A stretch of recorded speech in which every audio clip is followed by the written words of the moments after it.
Welcome to 3 Count Commentaries. My name is MongoSlade, and we're going to talk about today Bound for Glory from October 26, 2024. This is TNA's WrestleMania, or the WrestleMania-esque event, hailing from the Wayne State Fieldhouse at Wayne State University here in Detroit, Michigan. I was there live, so I'm going to give you both the live experience and the television experience, because when you're in the show, you're in the building, you can't see everything. So the shooting of the show is very important. The production value of the show is very important. That's why this review is probably going to be coming up a little bit late, because I had to see the show live Saturday, and I'm going to watch it again on Sunday, and I'll put this video out. So we're not going to go in order in terms of the card. We will talk about essentially Joe Hendry. Is it wrong for what TNA did by not putting the title on Joe Hendry? We're going to talk about that first, and then we get through the rest of the show. But first, let's talk about the building itself. Great building. I've been in that building quite a few times. Wayne State University is my alma mater. I like the field house. It felt good. It was packed. It was standing room only, because there was a lot of people standing at the barricades around the top of the building. AEW fans, I saw somebody say that WWE fans want AEW fans to run smaller buildings so that they could put AEW in the same category as MLW and TNA, etc. It looks good. I don't know how many people was in the building. WrestleTix didn't even know how many people was in the building. I would say in the neighborhood of 3,000 or 4,000, but it was packed. It was packed. And we had fun. It was rocking. The building was live. It was electric. There was some complaints that I would have in terms of there was only one Tron, and the Tron was on hard cam side, so it was behind me. So if I couldn't see something, I had to turn around to look at the Tron in order to see on the other side of the arena. And sometimes there were times where, especially in the main events, where guys would go into the crowd on the other side of the arena, and I couldn't follow it. So that was like my big complaint about being inside the building. Now let's talk about Joe Hendry versus Nick Nemeth. So this ties into the opening match, well, the first match I saw, which was the Call Your Shot Gauntlet, the Royal Rumble-esque / Money in the Bank that they do in TNA, where the winner gets a championship match at their choosing. The match was won by Frankie Kazarian.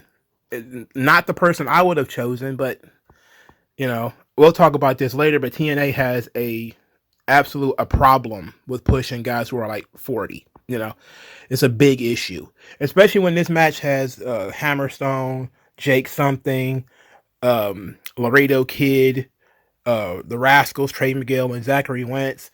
You know, this match had some really interesting young guys in it, and TNA still chose to go with Frankie Kazarian as being the guy who won. Now, at the same time, though, it created an interesting story because he's the referee for Nick Nemeth and Joe Hendry, so that must be mentioned as we go into it. So Kazarian is the referee. Nemeth gets a lot of negative reaction in the building because it was announced he's announced from Cleveland, Ohio. So there's a huge "fuck Ohio" chant that really rumbled the whole building. I mean, the hatred of the state of Ohio. I thought it was just me, but it's not. It's the entirety of Michigan. It's people from as far away as Ann Arbor, you know, as far away as Flint came down to Detroit just to chant "fuck Ohio" at Nick Nemeth. But it was mostly because of Joe Hendry. And Joe Hendry had you could hear Joe Hendry's shit going on outside. It was that live for Joe Hendry. The building only really shook for two people. Joe Hendry, Jeff Hardy. That's it. He was second only to Jeff Hardy in fan reaction. It was tremendous. He did an 8 Mile style entrance with an 8 Mile style Tron. And then, you know, the Eminem chainsaw with the mask thing. Not really a big Eminem guy myself. I'm kind of tired of Eminem being synonymous with the city of Detroit. That, oh, you know, when politicians or whatever come to town, they bring Eminem with them. It's like, you know, Eminem is from Warren, man. That's the only other side of 8 Mile. We know that sometimes we kind of rope those suburbs in. You know, if you're like from Oak Park, or if you're from, you know, Roseville, or you're from Warren, sometimes we rope you in. You're welcome to call you, say you're from Detroit. But for the record, Eminem is from Warren, Michigan. So this match, it was a pretty solid match. Joe Hendry is not known for his in-ring work, while Dolph Ziggler is one of the... I keep calling him Dolph Ziggler. While Nick Nemeth is one of the best in the world. I mean, he is absolutely phenomenal, and he's even better in person. I think this is the first time I've seen Nick Nemeth in person in a match that matters. I don't think I've ever seen him in a big, high-level match in person before. So this was a first, and he really carried the hell out of this thing. So the story of the match is a simple one. Frankie Kazarian is the referee, so he's toggling his responsibilities as the referee, and, you know, he's still a heel, though, but his selfishness, which he could cash in his Call Your Shot Gauntlet match at any time. So he tries it once, and Joe Hendry stops him, takes the cup away from him, and so then in retribution, Kaz actually starts fast counting Joe Hendry, which was funny. And it got a great reaction in the building, too, because they're like, oh, you trying to cheat Joe Hendry? Now, they didn't keep that up. It was only once that he just tried to very quickly end the match so that he could use his Call Your Shot Gauntlet. So that was fine. Then they worked a little bit more. Hendry ended up outside the ring with Nick Nemeth laying inside the ring. At that point, Kazarian was like, now is my chance. So he goes to get his cup again. He calls for a referee, turns around to tell the ring announcer that he's going to use his Call Your Shot Gauntlet. When he turns right around again, there's John Layfield, a.k.a. JBL, a.k.a. Bradshaw, Justin Hawk Bradshaw, who clotheslines the hell out of Kazarian, just absolutely flatlines him. Got a great reaction in the building. Everybody loved that. Everybody thought that was great. Then, you know, he goes outside the ring and he lariat Joe Hendry as well. And everybody booed that. Everybody hated that. And then they didn't know what to think when he punched Ryan Nemeth in the face. I cheered that because Ryan Nemeth sucks.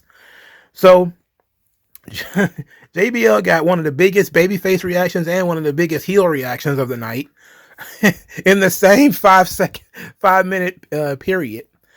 I think his gimmick now is that, I forget, what did he call himself again? The Guardian or something like that. The Keeper is what he calls himself. So basically, whenever, you know, heels are doing something evil, here comes John Layfield to lay down the law. He's like a sheriff or something like that. But he hit Joe Hendry for essentially no reason. So this leads to, you know, Nick Nemeth hitting Danger Zone. He only gets a 2 count. Everybody's rocking now because they're like, okay, he kicked out of Dolph's finish. All right, we're about to get into it. He goes for his finish. Dolph escapes. Super kick. Danger Zone 1, 2, 3. And everybody was like, huh? What? Joe Hendry lost? Now, there were some people who were happy, clearly.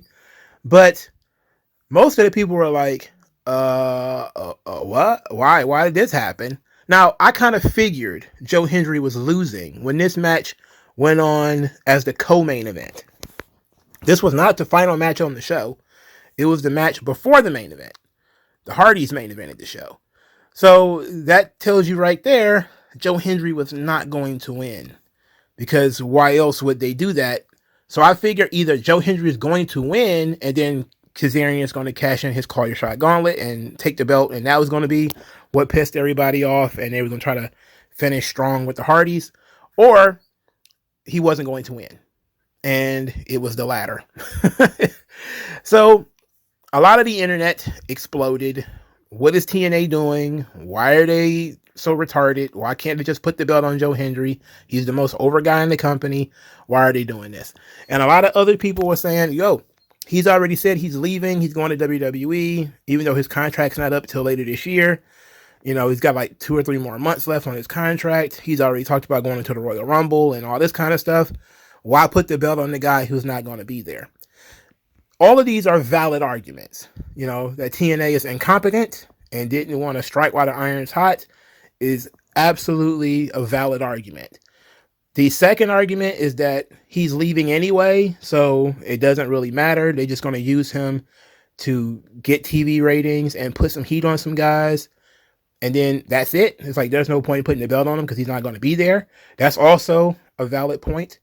I think a bigger issue, however, is TNA pushing guys who are old, and Kazarian even being in his position, to me, just screams that the company's not over the past yet. Now Nick Nemeth is an older name, from WWE or whatever. He's not somebody from TNA's history. But when you look at the Hardys who won the main event, and then, you got Moose in a singles match on the show, and you've got Josh Alexander in a singles match on the show, and Rosemary has made the card, and you're like, man, that's a lot of TNA oldies, people who's been around for a really long time. Now, Josh Alexander hasn't been around that long, but he's been around long enough. And when I mentioned this Call Your Shot Gauntlet, and how, there was people like Tasha Steelz that was in there, and Xia Li, who I don't remember her TNA name is, she was in it. They haven't quite moved on yet from the TNA of the past. And that's a problem. Because if they had, Joe Hendry would probably have been champion for a little while by now. And not just chasing the belt. Now, the process usually is you get the baby faces close and then you yank it away from them. But eventually you give it to them at the big show. This, Bound for Glory, was the big show. There is no bigger show for TNA this year. So the idea that he's not going to win it here, it means he's not going to win it, period. Now, a lot of people have noted that Joe Hendry is kind of a meme wrestler, that he's mostly known for TikTok and YouTube and Twitter, that he's not really known for his work. He's kind of known for his character, his gimmick, the spinning, the song, everything like that. He's not really a worker. Like, how do you build the company around a guy who can't really work, and you're supposed to be like the wrestling company? And he's more of like an entertainment guy. And I think, this is not a Zack Ryder situation. It's kind of like Zack Ryder, kind of like Rusev, where the guy might not be the best worker. I'm talking about Zack Ryder in this case. But he's over. He's over as hell. And everybody wants to see him succeed. When it comes to Joe Hendry, this is a smaller company. This is not a big company like WWE. A big company like WWE could always say, yeah, Zack Ryder's a pretty big star, but not for a long enough term where you would displace John Cena over Zack Ryder in the long term. He's like, no, that doesn't make sense. You give him some success now to satiate that crowd, but the long term is still the same guys that it was before. In this situation, you really didn't have a long term. When you look at the future of TNA, this is what I mentioned before about the older guys. Who is it going to be? Frankie Kazarian? That guy's almost 50, it seems like, and Dolph Ziggler's almost 50. These guys are at least in their mid-40s. These guys can't be the future of TNA, while Joe Hendry could be the future of TNA. So it's a huge mistake to not give him the belt, even though I do understand it. I understand that he might be negotiating to leave early. You might just say, hey, draw this house for us, draw that house for us, and then, maybe work one or two more pay-per-views and then see you later. You can go and join NXT full time. And I understand that, but why not use Joe Hendry while you got him in the best way that you can? As we were leaving the building on Saturday night, Jeff Hardy announced that him and Joe Hendry were going to have a concert at the TNA tapings the next night, which, I don't know if I'm going to go or not. I'm pretty sure I'm not, because NXT Halloween Havoc is the same night, and I've had enough outdoor activities for today, for my weekend already. But it's an interesting development that they're still using Joe Hendry as a draw for their shows, but they won't make him the champion because there is no long-term idea for him. But they're not putting anybody else in position for the long term either, especially any young athletic guys that TNA is known for. That's the TNA brand. In my opinion, the TNA brand was built on guys like AJ Styles, Christopher Daniels, Samoa Joe, Elite Skipper, Chris Sabin, Alex Shelley, those kinds of guys, right? You have plenty of those kinds of guys on the roster currently, just modern versions of those guys, but you keep them in this stupid gauntlet, or you put them in the tag team division, or you just forget about them totally. And yeah, even in the glory days, you want to put glory days in quotations, of TNA, it was already older guys like Jarrett, like Sting, like Kurt Angle. We get it.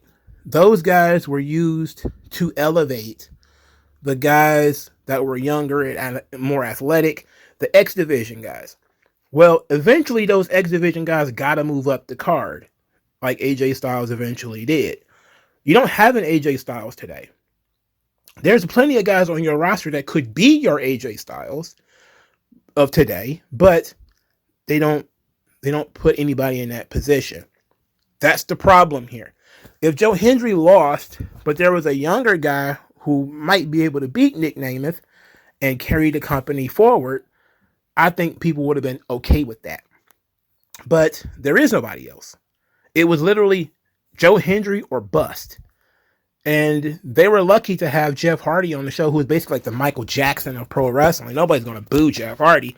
Nobody's going to be in a bad mood when Jeff Hardy comes out. Because if you'd have ended the show with this, people would have been fucking angry. All right? I know I was surprised, but that surprise and that frustration all went away when Loaded played. All right? Everybody was all in. We were locked in at that point. So I wonder what's going on in Joe Hendry's mind. Like, I think he's already mentally off to bigger and better things. So he's probably not making a big deal out of this. So, but he should be TNA World Champion. Not Nick Nemeth. Not Frankie Kazarian. Not, who knows, maybe Josh Alexander in the next couple of weeks, or Moose, or anybody like that. It should be Joe Hendry. He's the most over guy in the company. Even if he's the worst worker, which he's not. He's not the worst. He's just not as good as Nick Nemeth or Kazarian, if we're being honest. But he is a guy who's super over, that they're selling merchandise of. I've seen people walking around in Joe Hendry t-shirts, and people brought their own Joe Hendry signs. It was the right time, and they missed it. They missed the boat. This is absolutely a LOL TNA moment. It's absolutely a LOL TNA moment. But like pro wrestling is a going story. They may decide to run it back at Genesis or some other show and decide, okay, we'll just put the belt on Joe Hendry for 2 weeks or something like that, and then take it off of him. Because really, that's all you had to do, is put the belt on him for like a month and then take it off of him. It's really not a problem, But they didn't do it. So TNA certainly missed the boat. Now, let's get into a normal review of this show. Now, when I came into the building, Rhino was in the middle of his Hall of Fame speech. I'm not a big Rhino fan. I wanted to be there to boo him, but I was walking through the building as he was wrapping up. So I missed the first match of the kickoff show, which was Heather Reckless and Ash by Elegance versus Brinley Reese and Xia Brookside. I watched it when I watched the show through the stream. So it was fine. I mean, Brinley Reese is an NXT talent. Her being featured on a TNA show, especially of this magnitude, is actually very impressive. She's not even an NXT regular. Brinley Reese isn't featured on NXT every week. So her to get this spot, even though it's the first match on the pre-show, is pretty impressive.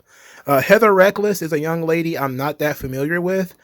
I saw that she signed with TNA, and then they immediately went into this gimmick of her getting a makeover by Ash by Elegance. But she comes across like another one of those Jody Threat type of tattooed wild child characters. And they immediately grabbed her and threw her with Dana Brooke. So sucks to be you. But at least they won, so whatever. So the second match was the Call Your Shot Gauntlet. Again, Frankie Kazarian won. Laredo Kid was in this match. He looked good. He was the first person eliminated. I almost spiked my chair because I'm a huge fan of Laredo Kid.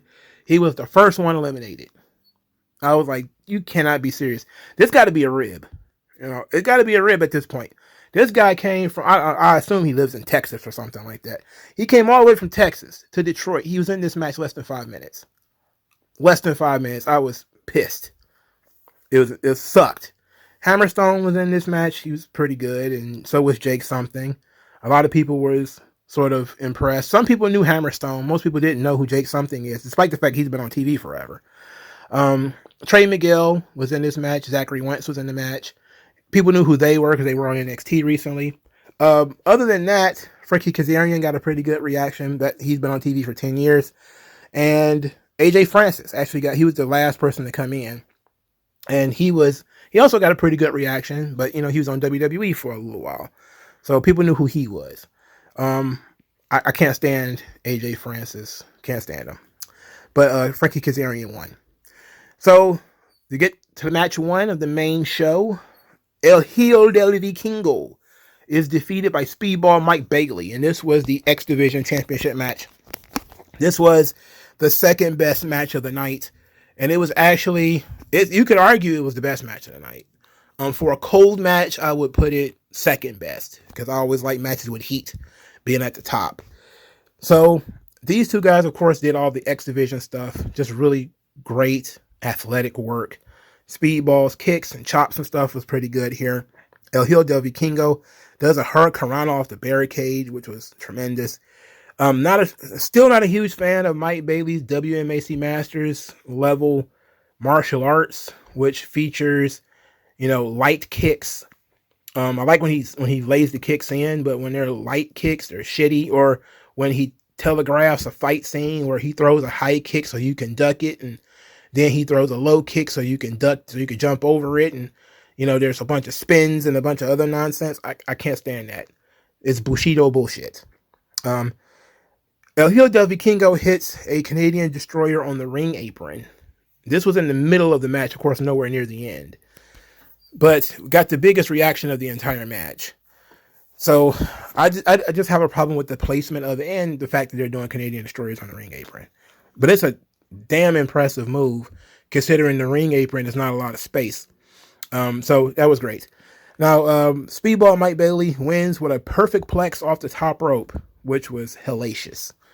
So Mike Bailey, who to me is probably one of the guys that you could position as being a top guy in TNA, and I say that as somebody who's not really a fan, but the crowd likes him. And I've been in the building. These people like Mike Bailey. Detroit is fairly close to Canada. It's not that close to Montreal, but it's close to Canada. So close enough that there was enough Canadians in the building to really give him a really great reaction. Match 2 was okay. Wendy Choo and Rosemary were defeated by Spitfire. This is for the Knockouts Tag Team titles. Spitfire is Danny Luna and Jody Threat. So Wendy Choo got a nice reaction as an NXT talent. Her pillows are very over. If WWE is smart, they start making pillows immediately. There was a "We Want Pillows" chant, especially after Jody Threat took her pillow away from her and threw it outside the ring. So this match was okay. It was a kind of typical match where most of the women weren't even over. And nobody knows who Spitfire is. Nobody's really that familiar with them. So it was what it was. Rosemary's been around forever, but nobody recognized her. I had to tell people Rosemary been in NXT for 10 years, man. And she's been on TV almost this entire time. She might go on the occasional hiatus, but she's been on TV pretty much this whole time. Spitfire pinned Wendy Choo. So Wendy Choo was the one who took the pin here. After the match, Rosemary spears Wendy Choo. I guess it's going to start their feud, which, Wendy Choo's doing a lot on TNA. And I like it. She's really getting time to grow and do something different. And I like this. I don't know about her wrestling Rosemary, but I like that she's getting an opportunity to do something different. Hopefully, Wendy Chu goes back to the bubbly character, the sleepy time character. And I like that better than whatever this nightmare before whatever gimmick that she's doing. I'm not really a big fan of that. But if she goes back to the onesie with the bunny socks or whatever, that might be fun. But her breaking up with Rosemary, hopefully that means they got something for her to do in NXT. But probably not. She's just going to feud with Rosemary in TNA. All right. Match 3. Josh Alexander versus Steve Macklin. This match was the match I was least interested in because I really don't care about either one of these guys. But it was hard-hitting, pretty professional. It was better than I thought it would be, especially when they decided to up the ante. Josh Alexander ended up using zip ties on Steve Macklin and zip tied his arms behind his back, which, of course, you would question whether that's a disqualification or not. And you may say to yourself, why didn't the referee stop this? Well, the referee was knocked down when it first happened. And then he tried to cut the zip ties, but Steve Macklin wanted to continue his momentum as he was finally getting some momentum. And he dived through the ropes with his arms zip tied. He did a spear with his arms zip tied. He was on headbutts and stuff. So they really made Steve Macklin look like a fiery babyface who was never going to give up. So that was pretty cool. And that actually elevated the match quite a bit in my eyes from being sort of a generic match to something that actually mattered. Now, before his arms were zip tied, Steve Macklin performed about a dozen German suplexes on Josh Alexander in a row. It was crazy. He ended up getting the fans into it. So that was great. But when his arms were zip tied, he was getting hit with German suplexes and stuff too. So that was pretty fun. Josh Alexander gets him into an ankle lock. And instead of the referee cutting the zip ties while Steve Macklin is in the ankle lock so that he can free his hands, the referee was just like, oh, well, he can't tap out. What's going to happen here? The crowd is chanting he can't tap. So the referee is expecting Steve Macklin to give a verbal submission instead of trying to free his hands. He passed out, quote unquote, passed out. So Steve Macklin loses to Josh Alexander, but he didn't submit. This was fine. I mean, you could skip it if you don't really care about either one of these guys. It wasn't like mandatory viewing. I went to the bathroom in the early part of the match anyway. Match 4, Monsters Ball for the Digital Media Championship, PCO versus Matt Cardona. I got a really good kick out of when PCO came out. I turned to my boy Young Sir, I said, you know who that is? He was like, no. He had never seen this guy before in his life. I said, that's Jean-Pierre Lafitte. The guy who was with the Mountie and the Quebecers. He looked and he's like, that's not possible. How is that the same guy? I was like, that shit was 30 years ago. This guy's almost 60. He was shocked. And that brought me joy. Because we was talking about, the new generation era of WWE and how it was underrated. And he didn't even recognize one of the guys that's from that era. But then again, he wasn't wearing an eye patch. He didn't have greasy hair, so of course you wouldn't recognize him. And anyway, Matt Cardona, he was wearing a Ghostbusters outfit because PCO is some kind of ghost, right? Whatever. Every time I've seen Zack Ryder in person, it's been a hardcore match. Either it's GCW, which is hardcore style pretty much, and this was a Monsters Ball, which was another hardcore match. So there was dumb tags and tables and doors and a bunch of crashes and stupid stuff like that. And it was what it was. But Cardona put on some gloves to get a handful of dumb tacks and shoved them into PCO's mouth. And then he did a running kick to his face while he had the thumbtacks in his mouth, which looks really dangerous. Then he took PCO's head and was dunking his head into the thumbtacks. It was just really over the top stuff. But PCO ended up winning anyway with a moonsault from the top rope. We were all just very surprised. I was still in awe that this guy is 60 years old and he's taking these crashes and he's taking these bumps. And he's doing moonsaults. It's just phenomenal that he's physically still able to do this. Despite the fact that I'm not a huge PCO fan, I will say, got to give him credit.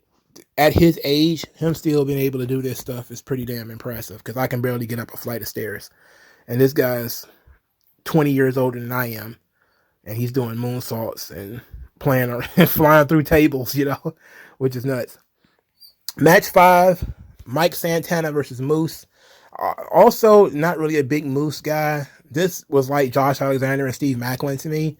It was an opportunity to think about other things and do other things. Even though I like Santana, I'm not really a big Moose guy. So it was solid heavyweight match. Santana wins with the spin the block lariat, which is basically a discus lariat. The crowd liked Moose because he's been around for a long time. They're not really sure about Santana. Most people didn't even know that Santana was in TNA before. And most of them didn't even know Mike Santana was in AEW. Many people had no idea who this guy was. He did kind of get over because he came in through the crowd. But there was not a lot of Santana, there was not a lot of love for Santana. But I think he got enough that he would have felt it in the building. But it wasn't nothing special in terms of the match. Match 6 was the best match on the show, as far as I'm concerned. Masha Slamovich, Jordynne Grace for the Knockouts title. This match had, an interesting story going into it, where Jordynne Grace has been having open challenges and expected Masha Slamovich to answer one of these open challenges, and then she never did. So then she finally brings it up, only to think that Masha Slamovich has been waiting in the wings for this opportunity. And that was sort of the heat, is that Jordynne Grace sees that Masha Slamovich is one of the best. She's the only one that understands her. And she's the one who found out that Masha Slamovich could speak English, because nobody thought she could speak any English for a while. So, and Masha Slamovich was saying, 2 years ago we had the best women's match in TNA history, and you went on to bigger and better things, Royal Rumble and being on NXT, and you never once reached back and tried to help me. And so she kind of had, an attitude about it, which is weird because, it seemed like Jordynne Grace was kind of indirectly telling you to challenge her, and you was kind of like, I'm just going to wait for you to challenge me. Like, that's dumb. That's a really dumb story, but whatever. But that was the story going into this. They wrestled at Bound for Glory 2 years ago, and Jordynne Grace won. This was when Masha Slamovich was undefeated in TNA. And everybody thought Masha was going to win that match, and she lost. This time, pretty much everybody was sure Masha Slamovich was going to lose, because Jordynne Grace was being super pushed. And, they were like, well, they're going to keep milking this baby because she's not going to be around much longer. She's the girl Joe Hendry at this point. She's done a lot of shots for WWE, and she's been a big proponent for the TNA thing. She's probably not going to be around much longer. And that was solidified when she lost. Everybody was like, oh yeah, she's out of here, right? She's done. But the match itself was really good. It was intense, which is something that a lot of matches are missing today. Told a simple story of Jordynne Grace going after Masha Slamovich's legs. These are the two best women outside of WWE. Easily. I think I've said before, I'll say it again. I'm almost on saying Masha might be the best women's wrestler in the world. Might be. She's tremendous. All right. Now, there's some really good women's wrestlers out there. Masha might be at the top of the list. She has some really, when she has a good match, she has a great one. Jordynne Grace, she's very good as well. She's one of the best as well. So they did a really good job. Masha Slamovich got Jordynne Grace into a guillotine choke, which Jordynne counters into a jackhammer, which I thought was a great spot. Masha Slamovich kicked out of the Juggernaut Driver, which is Jordynne Grace's finish, and the move that actually beat her 2 years ago. So that was good. And then the finish came kind of out of nowhere, where Masha Slamovich hits a superplex, followed up with a pile driver, and she wins. So Masha Slamovich got a great reaction when she won. People were very into the match. It's a much needed change for TNA because Jordynne Grace has been champion since before January. Again, she went into the Royal Rumble as the women's champion And this is the same run. So that means she's been champion like over 9 months. And it was a much needed change for TNA. And especially if Jordynne Grace is going to be leaving, Masha Slamovich is a great successor to that run. Unfortunately, nobody else is on her level in TNA in terms of the women's division. So maybe they need to scour the earth and find some more really good women's wrestlers. Because otherwise, Masha Slamovich is going to end up being the women's champion for 2 fucking years or something like that. Because there ain't too many in her category in terms of women's wrestlers on this level. But it was a great match. And Jordynne Grace actually was so popular, believe it or not, that it was tough for us to get out of the building. When she did a little bit of a meet and greet after the show, she was, unfortunately, the way that the building is structured, there was really only one way in and one way out. So when she clogged up traffic with, pictures and all that kind of stuff, I was like, oh my God, can I get out of here? I want to get out of this building. It was after the show started technically at 7:00. We didn't probably come into the building until about 7:30 or whatever. The show started at 8. The show ended at 11:30 or something like that. So Unc was tired, all right? Unc was out of it. I'm like, oh, I had so much excitement. It's time to go lay down, So when she's clogging up the exit, I'm like, okay, Jordynne, we know you're a big superstar now, but you need to get your ass out the way. So that was great. Trey Miguel was also there, but he looked like a normal college student, even though I know he's probably twice as old as most of these college students. He was a tiny, tiny man. But it was a great match. Best match on the show by far, in my book, because they have history and because it wasn't nearly as choreographed as El Hijo del Vikingo and Mike Bailey. But I know how the internet might think that Mike Bailey and El Hijo del Vikingo was a better match. The main event of the show, Full Metal Mayhem, which is a ladder match, TLC. The Hardy Boys versus ABC versus The System. Now, let's get some of the negatives out of the way first. Negative number 1, which is absolutely inexcusable. Brian Myers has main evented a pay-per-view. Brian Myers. Kurt Hawkins. He's one of the worst wrestlers of all. He sucks so bad. And he got a main event spot. This is awful. It's inexcusable. If Jeff Hardy was not in this match, specifically Jeff Hardy, I would be very upset that Brian Myers was in the main event of a pay-per-view. Second issue, Eddie Edwards was in the main event of a pay-per-view. Eddie Edwards, Tubbo Edwards, who sucks again so bad and has been a slob for like 6 years. He was in the main event of this pay-per-view.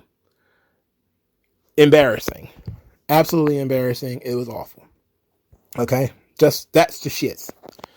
But the good things, Chris Bay, Ace Austin, I'm a fan of both guys. They got the chance to main event a pay-per-view. And the biggest show of the year. Now, they didn't get much of a reaction in the building. Nobody knew who they were. Despite the fact that they've been on TV all this time. Everybody looked at them and was like, oh, okay, who are these small guys? Not that anybody knew who Eddie Edwards and Brian Myers were either. But more people didn't have any idea who ABC was. There was not even a guess. At least people chanted Edge's bitch at Brian Myers. Like they at least knew him from that. Which is a Joe Hendry joke. So that's partially how they knew it. But nobody had any idea who ABC was, which sucks, man, because both of those guys are very good. And of course, the roof came off the building for the Hardy Boys. I mean, it's just nuts. There was people with their face painted. Somebody was basically in tears as Jeff Hardy. Like I said, he's the Michael Jackson of this business, Like this fan could not have even been visible to Jeff Hardy at this point. And he was just like, oh my God, Jeff, oh my God. I was like, oh boy. Fanboying. You're fanboying and you got terrible seats. Can't even see you. That's unfortunate, youngin'.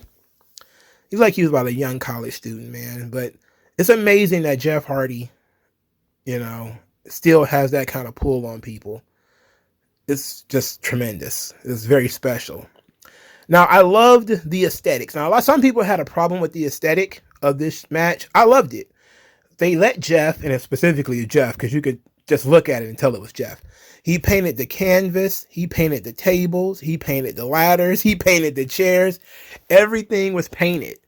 And I'm like, if he'd have did this in WWE, they'd have made so much money.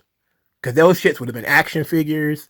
There'd have been toys that was painted up like that. They would have sold a canvas that was like, it'd be in the video game as an arena that you could use. It would be brilliant. But you look at that, it was tremendous. Some people thought it was too much in terms of the color and how silly it kind of looked. It kind of made everything look like a toy. I get it, but I loved it. I thought it was very unique. And these matches, because they're just ladder matches, and they're just big crashes. Guys falling through tables, guys falling on top of ladders, guys falling off shit, jumping off shit. You know, there's only so much of that stuff you can do. It's hard to get anything new out of these matches. At least it looked interesting. At least it looked unique. You know, you're not going to get it mixed up with any other kind of ladder match once you've seen the paint on the canvas and the paint on the ladders and everything. It was brilliant. It was very well done. There was a couple of really big spots in this match.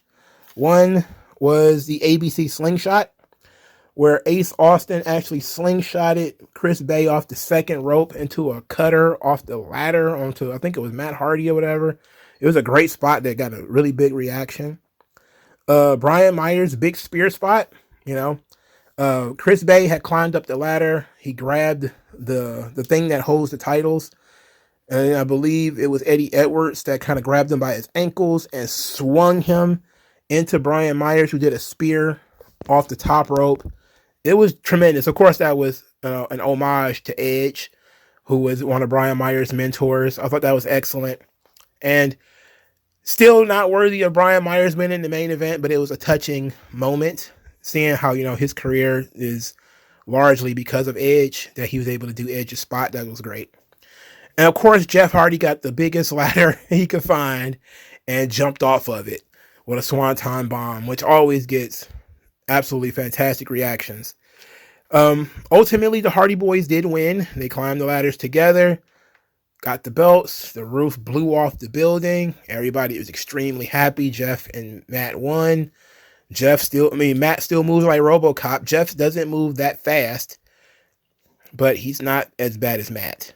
Matt is almost immobile still. So the Hardy Boys are now the future of TNA's tag team division. They said that they're not going to stop yet. They implored us to come back the next night for the TV tapings. And Jeff sang a song with the people who stayed while I was trying to leave, but Jordan Grace was clogging up the hallway.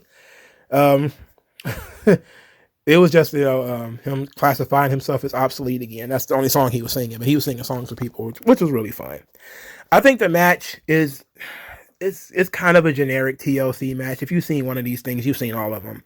There was a lot of time-consuming setups where, you know, Jeff wasn't sure how the hell the extended ladder worked and how to get it to work, even though he had painted the whole damn thing. So it's like at one point you knew how to work it, but now you're not so sure anymore, you know, which is always the case. But ultimately, it was a good match. Wasn't my favorite. Wasn't worthy of the main event. Clearly, it was only the main event because the Hardys were going over, and they wanted to have a good feeling going home. So that's what it was. But at the same time, they made it kind of obvious that the Hardys were going to win because Jeff had painted every goddamn thing. You know, it was like walking into an asylum with all the paint everywhere. It was like, you know, but it was great. And some of the paint, actually, even though the paint was dry, it was still like sticking to Ace Austin's back. So that shows you that he probably painted some of that stuff recently. But it was great. You know, it was a great night. Even though I will say most of the card I could take or leave. Like, I didn't really care about Josh Alexander and Steve Macklin. I didn't really care about Mike Santana and Moose. I didn't really care about the Spitfire tag team match with Wendy Chu and Rosemary. And that's, you know, 3 matches out of 8 I could really have not cared about. But El Hijo Vikingo and Speedball Mike Bailey was fun. Joe Hendry and Nick Nemeth was fun.